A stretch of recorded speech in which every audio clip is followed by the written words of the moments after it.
Hey guys, what's going on? My name is Kaan, also known as Jedi Jester, and today we've got another FIFA tutorial video for you. We are going to take a look at how to be more efficient in our attacking build-up, so we are going to give you our most important chance creation tips. We have almost reached the final stage of FIFA 21, which is a Team of the Season event. There are going to be a lot of good defenders, which is why you have to know your way around towards the goal. With the current meta, there are some specific ways to create the optimal goal scoring opportunities, but the fact that we are going to analyze those one by one doesn't mean that they are independent from each other. That means at certain points, you need to be able to combine two or more ways that we show you here together. Let's get going. 1-2 passes can create a lot of space for your players, especially for your strikers. The main idea is to pass between two players as quickly as possible to break down the balance of the opposition defenders. The L1X combination is a key thing here, as you run forward with the passer after hitting the ball with it, and you can get yourself into the free space if the defender doesn't pay attention to that. The question is where to use the 1-2 passes more efficiently. One of the best positions to use the 1-2 passes is when two of your players are just outside the box while facing the last line of the defense. To get the most out of it, they need to be on the same level without any defender in between them, and the distance between them shouldn't be too far. Once you pass the ball while holding the L1 button, your initial passer starts to run, and if the defender overcommits to cut the pass, your initial passer will have enough space. Once this happens, the position becomes 2 versus 1. Depending on the defender's movement, either one of your players has to be free. So if your free player ends up having the ball, then it's very likely that you can take the optimal shot towards the goal. The other useful position to use as mechanic is when the opponent has his defensive line too high while you're getting out of your own half. Defenders in a high line will give away too much space behind them, so with a single 1-2 pass you can find yourself in front of the goal. In our first example, my striker gets rid of the defender just in front of the box and has another teammate right next to him. His ultimate goal is to get rid of the last defender, who is the only one that can prevent this goal. So I pass the ball while holding the L1 button to make Ronaldo run after his pass, but my opponent sees that and controls his defender a bit away from the ball while blocking the shooting chance. But I have the advantage since I have two players against one defender, so he has to decide which one he wants to cover the most.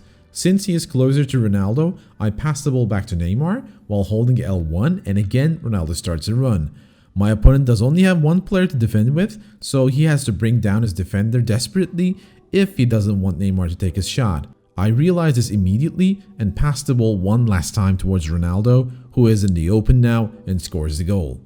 You can also try to outsmart your opponent with the 1-2 passes if you do it in a quick fashion. The rapid passing between your players forces your opponent to think that you will continue that until the end. As you can see in this example, my opponent goes for a missed tackle and then I have a player in the open.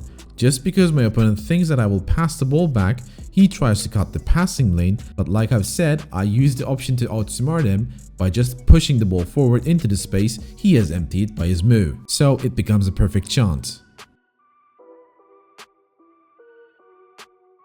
In FIFA 21, skill moves are very effective and create a lot of goal scoring opportunities, especially in one-on-one situations.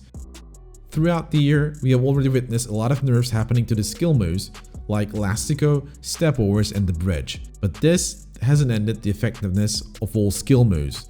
It is very useful to have multiple skill moves in your arsenal, but knowing how to do them isn't enough by itself. You have to know in which positions or scenarios you have to use them. Before diving deeper into the skill moves, I just want to remind you that if you're looking to get a better experience by improving your gameplay and achieve higher ranks in division rivals and FUT champions, then definitely check the Guide Plus, which has been delivering quality and exclusive content for a couple of months now. On the Guide Plus, we provide 4 articles and videos every single week with the most recent meta gameplay tips featuring FIFA Ultimate Team content, tactic tips and formation guides, as well as mentality tips, and you'll also be able to join the exclusive Discord channel in which you'll have the opportunity to have a closer contact with our community. Just recently, we published a new article on deciding which skill move to use regarding the defender movements, so if you're interested in that and want to improve your gameplay continuously, check out the Guide Plus link down in the description. So let's see how skill moves can change the course of the positions with a couple examples. In our first example, Neymar receives the ball from Ronaldo. To get more dangerous, I do a first time fake shot towards the lower side of the pitch while the ball is traveling. With the fake shot, I was able to turn around before the opponent could properly control his defender, so I got past him and he tried to recover from that. Even though I had a slightly good shooting angle, I realized that one of my players was heading into that direction and the opponent also saw it, which he then tried to cover with his defender. So I wanted to take the ball again towards the lower side of the pitch by doing a ball roll. That helped me dodge the defender, and yet again I found a good angle, but the keeper was closing me down, so shooting here could have been a bad choice, so I wanted to get past the keeper as well. I faked the keeper with a fake shot and he dived in. I moved forward and scored. In our second example, I received the ball with Pele and tried to turn around while shielding the ball with a 3-touch roulette. The tackle of the opponent lets the ball loose, so I need to recover it before the defender and also need to change direction as well, so the ball roll is the perfect tool for that. After getting the ball, I sprint out and stop Pele with the fake shot stop. Now I need to get rid of the defender who confronts Pele, and doing a heel to heel gives him the acceleration he needs. Now all I need is a horizontal turn to avoid the coming defender, and I think of the luck Raketa cancel, which will drag the ball horizontally without pushing it forward. After the successful execution, it's a one-on-one with the keeper and I score. Just again a quick reminder, we have a lot of content regarding the skill modes in FIFA 21 on our YouTube channel. If you don't want to miss any of them, make sure to check the links down in the description. Most of the time we face opponents who heavily defend their boxes with a lot of players, including wingers and midfielders. With the numbers of defenders, they aim to force you to take a mistaken pass or shot. So you need to be very patient and cautious while attacking against those players. Sometimes the obvious is not the best choice for us, because the word obvious is the same for the opponent as well. If you can see it, then they can also see it and they can cover it beforehand. Take this pass for example. Just because I've seen the open player doesn't mean I can get the ball to him, because I need to watch out for the defender who can actually get in between. So once I see him coming, I either have to turn around and cover the ball or pass the ball back. If I go for it impatiently, then it gets denied. You have to remind yourself that going forward isn't the only option in the game. You need to turn your back against the goal to be able to cover the ball and pass the ball back to find the tiniest opening in the opposition defense. If you try to go for it instantly, then there's a big chance that you might fail. You don't only end up losing the ball, but you might also give the opponent a chance for a counterattack. So let's analyze a couple examples. In our first example, after dribbling the ball through the wing, I turned around to pass the ball, but as you can see, all of the options are being either blocked or they are too risky if I want to get the ball forward. There is no real pressure on my player, so I keep holding onto the ball and observe what the opponent does. He tries to cut the pass towards the middle, which will let Atal have a dangerous chance.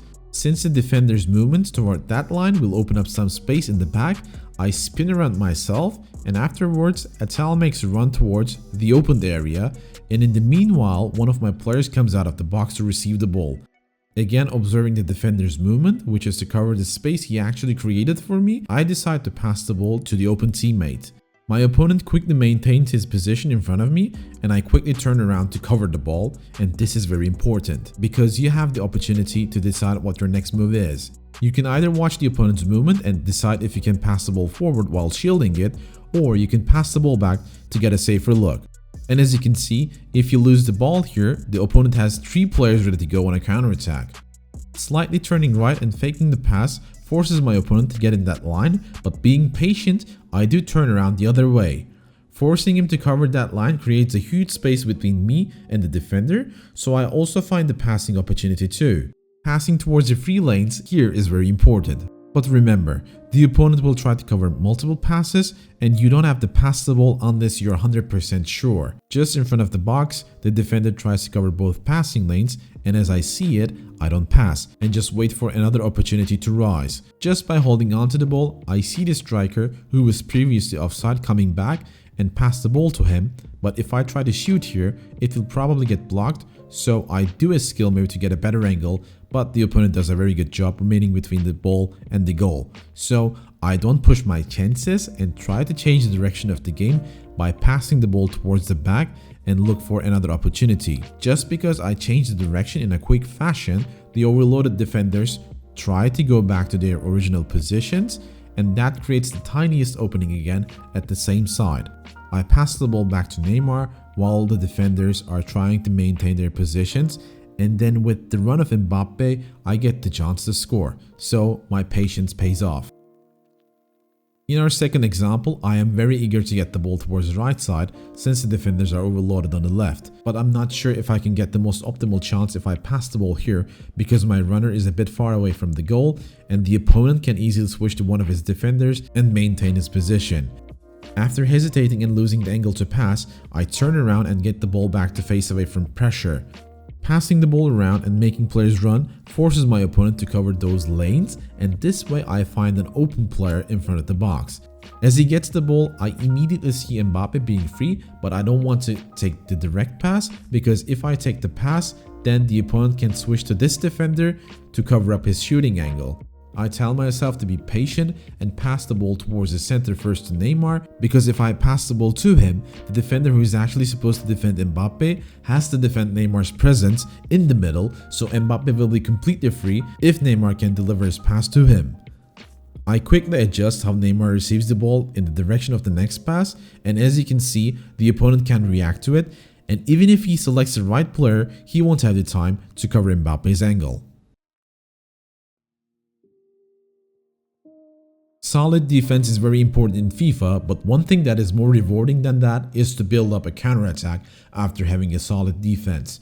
After regaining possession, you can play long through balls in behind the defensive line while the opponent is still trying to maintain his defensive positions. But to be able to do that, you need to trigger a run for the striker. Let's see an example. After getting the ball back, I quickly pass the ball towards my midfielder who has a lot of space. My both strikers are ready to go for a run as they stood in front without getting back on defense. Since the opponent's players are not in their optimal position, I find a huge space to build up my counterattack. I move a bit towards Pele as I see him starting a run. But I don't send the through ball immediately since the offensive AI can fake you sometimes by showing a run and then right afterwards cancelling it. So I need to make sure that I properly trigger the run. To be able to do that, I need to target Pele with my left analog stick as shown in the right upper corner and press the L1 button. That makes sure that Pele will stick to his run until the end. Now I need to find the perfect moment that I can pass the ball, and that is exactly when Pele is on the same level with the defender. If you send the ball one moment before it happens, the pass could land on the opponent's feet, or if you send it a bit later, Pele could go into an offside. So make sure that your player hits the ball when they're kinda on the same level. After receiving the ball, it's just Pele against the keeper. Another example shows how strong this setup is. As you can see, right after I received the ball back, my intention is to send the ball towards the strikers who actually waited for this counterattack to happen. There are several instructions in the tactics that could really help with this setup. On the instructions menu, make sure to select your strikers to stay central and stay forward so they will wait in the midfield without getting back. This works best with the two striker setup, and you can throw the ball to either one of them to start a counterattack. Here I see that Ronaldo will get the ball, but I also need the other striker to make a run, so while the ball is traveling, I quickly target Pele even though I don't possess the ball and press the L1 button beforehand. That triggers a run for Pele. After getting the ball, I see that Pele hasn't gotten himself onto the same level with the defender and Ronaldo's passing angle is blocked by the defender. So I need to win some time and also change the angle. An Elastico would do the trick. I get past the opponent, receive a better angle, and Pele is in the perfect spot to complete his run without getting into offside. A long through ball towards him opens up a 1 versus 1 with the keeper and he scores. Going down the wing and crossing the ball is still an effective method in FIFA. There are several ways to get dangerous by running down the wing and creating a good chance. Let's see some examples. On a counter-attack, it is more likely that you will find a player in the farther corner and there will be some defenders in between which will block the ground passes. The perfect way to deliver the ball is a simple cross. In this example, my winger makes a run towards the far corner and I see that. I wait for him to get into the optimal position, and once he is there, I press the square button while targeting his direction. Even though he wasn't able to convert the goal, he received the perfect pass, and that will be only possible with a cross. You can also use the driven crosses or driven passes while having the ball in the wing. To get a curved cross in, you can send a driven cross by pressing the square button while holding the R1 button. That would send the curved ball in, and it's really easy to score the goal with the first touch of your player. On the other hand, sometimes you need to send a powerful ground pass which could be delivered with a driven pass by pressing X while holding the R1 button. If you want to deliver a fast, accurate ball, driven pass is the key. Last but not least, the L1 crosses are useful as well. We mostly recommend using it after taking a short corner. Holding the L1 gives your cross a bit more height, which will allow your taller players, including your defenders, have a better chance at heading it towards the goal. Before we end the video, we want to remind you again that those aspects we explained could and should be combined together. You are only effective in your attacking build-up if you can use the necessary elements when they need to be used. Focusing on only one of these aspects won't unlock your full potential and keep things unexplored. Don't be afraid to try out these methods, which are really strong in the current meta, and most importantly, keep practicing. If you think that this video was useful, make sure to drop a like and subscribe to our channel for the upcoming FIFA tutorials. Hope you guys enjoyed it as much as I did. I'm out.